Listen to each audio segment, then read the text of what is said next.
Welcome to your Minecraft Bedrock raid guide. I'm Soopa-Dave. I do a lot of guides and let's plays. But as always, to keep this video short, let's get started and get right to the point. So we're going to explain the mechanics quickly and how to beat the raids themselves. But let's get started with the mechanics. If you guys don't know how to start a raid, you actually kill a Illager captain, which has a giant banner on his back. He's pretty hard to miss. And you can also get rid of the bad omen that you get from killing the raid or the Illager captain by drinking milk. If you have bad omen and you come close to a villager with a claimed bed, or if you're on Java, it could be a claimed workstation as well, and it only needs to be one villager. The raid will start. The bar will come up on the top of your screen, and it will tell how many raid mobs are left in that wave. Each bar is a wave, and also when it gets less than 3 raid mobs, it will say on top how many are left.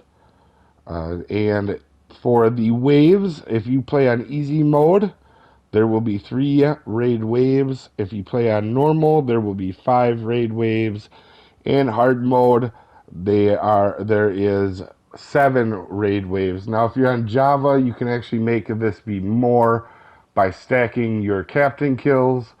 But I won't get into too many details on that because most people aren't going to do that. If you're having trouble seeing the raid mobs too right off the bat, you guys can pillar up with dirt or use scaffolding to get up high and kind of see where they are.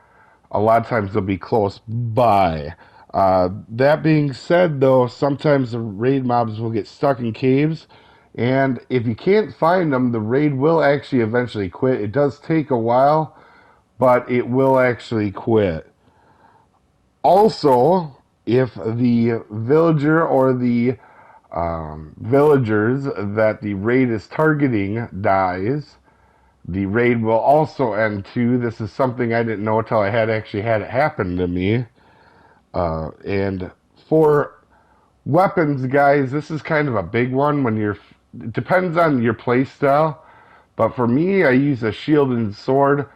But if you're a newer player, you could use bows or crossbows and use some ranged weapons that'll kind of help keep you out of the middle of the fight and taking a lot of damage. You could also use potions, but honestly, the more you do these and the more you fight these, the better you'll get at them. And a lot of times, also keep in mind too, if you're worried about dying, that does not end the raid, just to let you know so you can continue on, as some of the raid mobs are pretty tough. And speaking of that, so most of them will be some sort of illager, but sometimes other mobs will join in, like witches. Witches can spawn during the raid and be part of it as well, so keep that in mind. Now, when you are fighting the raid, there's kind of an order that I generally do it in, and you'll find your own order eventually what you find the toughest, but you kind of want to take some of the raid mobs out first before others. For example, for me, the evoker is always the first thing if it is in the wave. If I see an evoker, I want to kill it right away before it spawns a bunch of vexes, which are the little demon-like guys that fly around and keep attacking you, making it kind of hard to heal or get away.